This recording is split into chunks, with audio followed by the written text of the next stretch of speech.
Yo tout le monde, aujourd'hui on est là pour parler de l'épisode 30 de Bleach Thousand Year Blood War, épisode 4 de la partie 3, et encore une fois j'ai envie de vous dire qu'on était sur de la masterclass, c'était incroyable.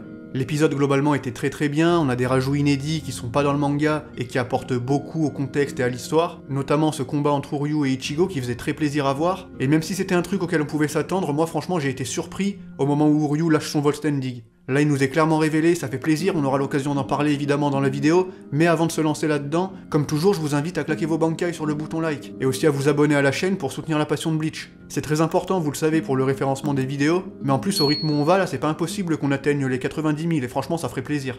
Mais maintenant que c'est dit, commençons avec le début de l'épisode, et autant la dernière fois ça commençait de manière très abrupte, là, cette fois, ils nous remettent 1 minute 30 de Ukitake, sûrement pour recontextualiser un peu tout le délire, pour que tout le monde comprenne bien, mais je sais pas si c'était vraiment nécessaire d'en mettre autant, parce que 1 minute 30, en vrai, en 1 minute 30, on aurait pu avoir un dialogue qui du coup est zappé un petit peu après, mais on y reviendra. Et en attendant, l'épisode débute vraiment avec le roi des esprits qui est de nouveau stabilisé grâce à Mimiyagi, et la team d'Ichigo qui va devoir le protéger, mais comme vous l'avez vu, ils ont pas tenu bien longtemps, notamment à cause du Schutzstaffel, ou l'escadron de protection de Yua si vous préférez.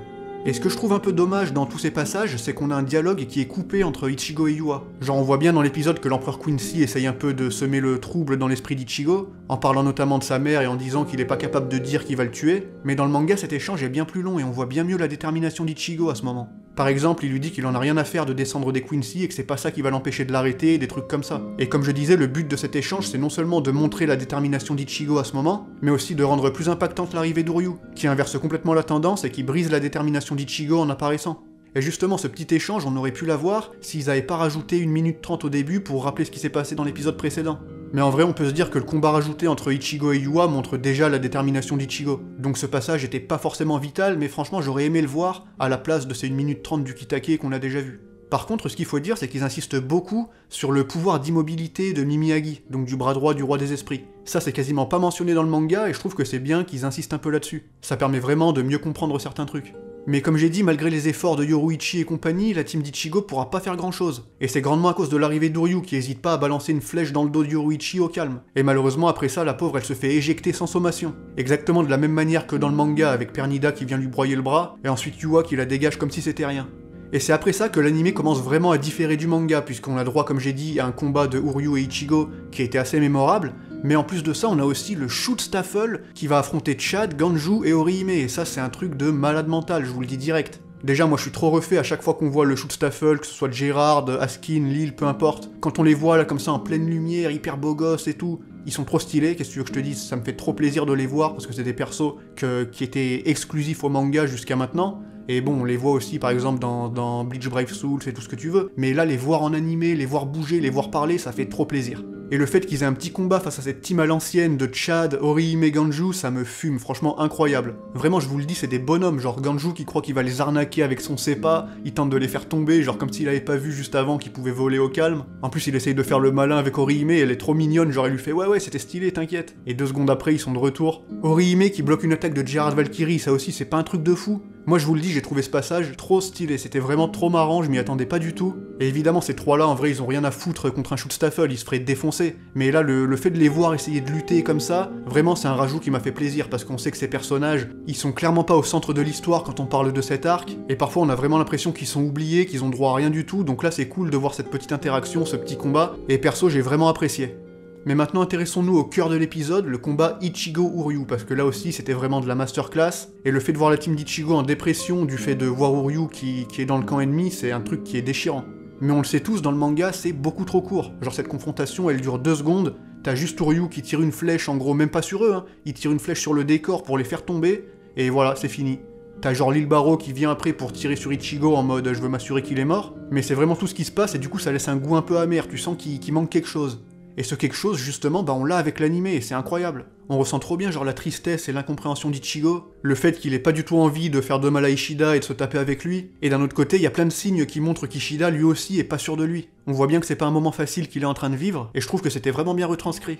Ensuite, pour ce qui est du combat en lui-même, c'était très beau, c'était dynamique, moi à ce niveau-là j'ai bien aimé. Par exemple, le passage où Ichigo se prend une flèche dans la tête et que Uryu constate que ça active son Blood Veiné, c'était vraiment trop cool, genre la tête que fait Uryu à ce moment-là, ça me fume. Et quand Ichigo le tient à sa merci et qu'ensuite il le chope par le callback pour essayer de lui apprendre la vie et de lui dire qu'il est en train de faire de la merde, non franchement cette scène elle était trop bien. Mais évidemment y a rien qui fera entendre raison à Oryuu à ce stade, mais est-ce que vous vous attendiez à ce qu'il lâche le Volt Standing là comme ça à ce moment-là?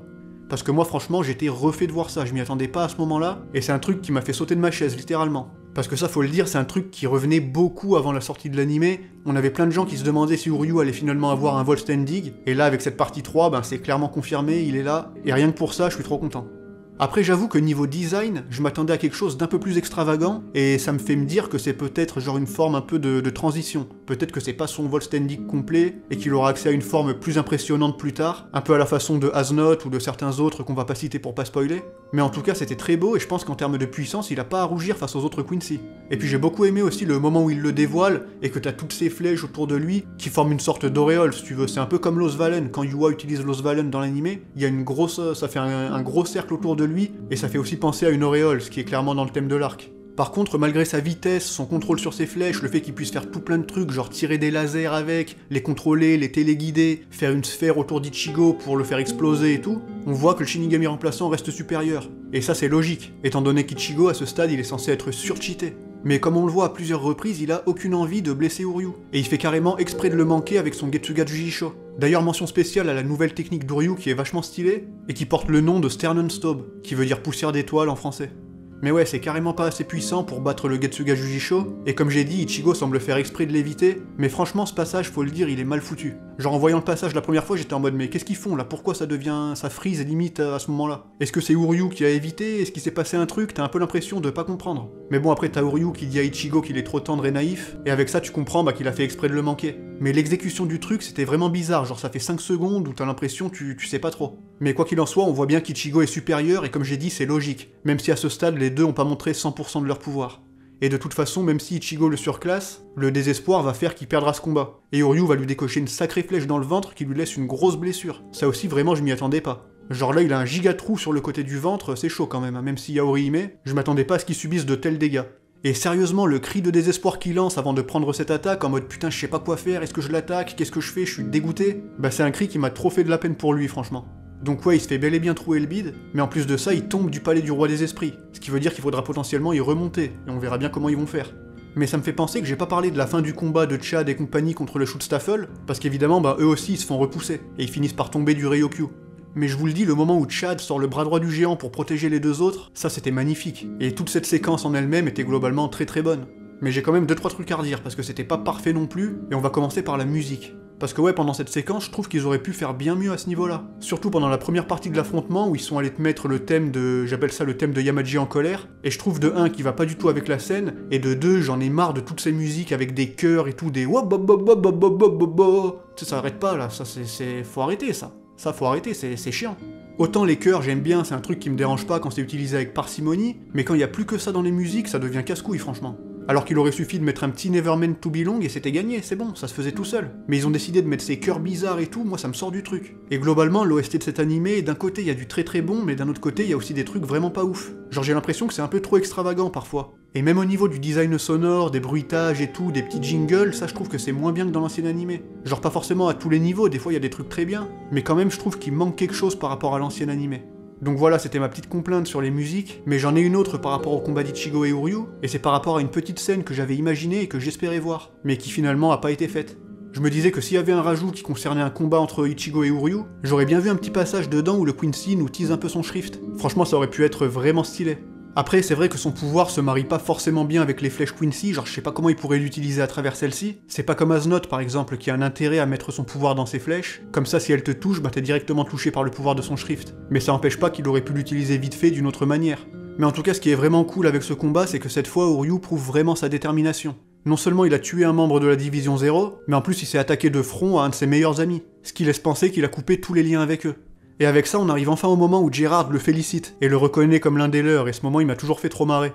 Enfin bref, du coup c'est la merde. Surtout que Yua est confronté au bras droit du roi des esprits, et il prend vite le dessus sur lui. Et franchement, quand on voit le corps du Kitake en train de gigoter dans tous les sens, bah c'est à la fois horrible et triste. Genre t'as tous les Shinigami qui sont autour de lui, qui assistent à ça, ils peuvent rien faire, c'est horrible. Genre ils sont en PLS et t'as même la sœur de Kotetsu qui a droit à un petit moment. Et ça fait plaisir de voir ça parce que même si ça dure 2 secondes, tu vois que malgré sa tristesse, elle aussi elle veut respecter la volonté du Kitake. Alors que pourtant faut le dire, c'est un dieu vivant pour elle. Mais ouais, malheureusement, Yua réussit à venir à bout de la résistance qu'opposait ce bras droit, et après ça, tout comme dans le manga, il s'empare entièrement des pouvoirs du roi des esprits. Et vu que le mec semblait déjà intouchable avant, bah là je sais vraiment pas comment ils vont faire. Mais je peux vous dire que ça va être la merde. Surtout que la toute dernière image de l'épisode commence à nous montrer sa nouvelle forme, et j'ai très hâte de voir ce que ça va donner quand elle sera entièrement dévoilée. Mais quoi qu'il en soit, l'épisode était vraiment très cool encore une fois. Pour l'instant, cette partie 3, c'est un quasi sans faute, en tout cas de mon point de vue, moi je me régale. Et pour terminer avec cette vidéo, on va faire un petit point sur l'épisode suivant, parce que j'avoue que je suis un peu intrigué. Par contre, évidemment, ceux qui n'ont pas lu le manga et qui veulent pas se spoiler, je vous laisse 2 secondes pour quitter la vidéo, mais il faut dire que l'épisode qui arrive risque d'être un peu plus calme. Et logiquement, on devrait revoir Aizen, mais aussi Grimmjow et Enel. Et qu'est-ce que vous voulez que je vous dise là-dessus, à part que j'ai trop hâte? Mais le truc, c'est que les prochains chapitres adaptés contiennent beaucoup de dialogues, et j'ai un peu peur qu'il y ait encore la moitié qui passe à la trappe. Parce qu'en soi, je le répète, ils sont pas tous vitaux, je le sais très bien, mais au fil de l'animé, ils en ont coupé déjà beaucoup. Et pour moi, ces interactions, même si elles sont pas vitales, elles restent importantes. Et elles permettent de poser un peu les choses. Donc j'espère qu'ils vont pas trop trancher dans le vif à ce niveau-là, mais j'avoue que j'ai aucune idée de où va s'arrêter l'épisode. Genre est-ce qu'on va voir Ichigo qui remonte avec Grimmjow, avec Riruka et compagnie? Est-ce qu'on va voir l'alliance entre les Quincy restants et les Shinigami? Franchement, je me demande comment ils vont tourner tout ça et j'ai trop hâte de voir. Mais bon, c'est pas pour tout de suite, faudra attendre encore quelques jours, et en attendant, moi c'est tout ce que j'ai pour cette review, qui j'espère vous aura plu. Comme d'hab, n'hésitez pas à me donner vos propres avis sur l'épisode en commentaire, même si j'ai l'impression avec cette partie 3 que l'opinion globale est unanime pour dire que c'est de la frappe, ce qui est largement mérité, mais ouais, j'attends vos avis, et dites-moi si vous pensez vous aussi que l'OST est pas toujours au top, ou si d'après vous j'abuse en disant ça. Et en attendant le prochain épisode de la prochaine review, bah moi c'est là-dessus que je vous dis vive Bleach, et à la prochaine tout simplement.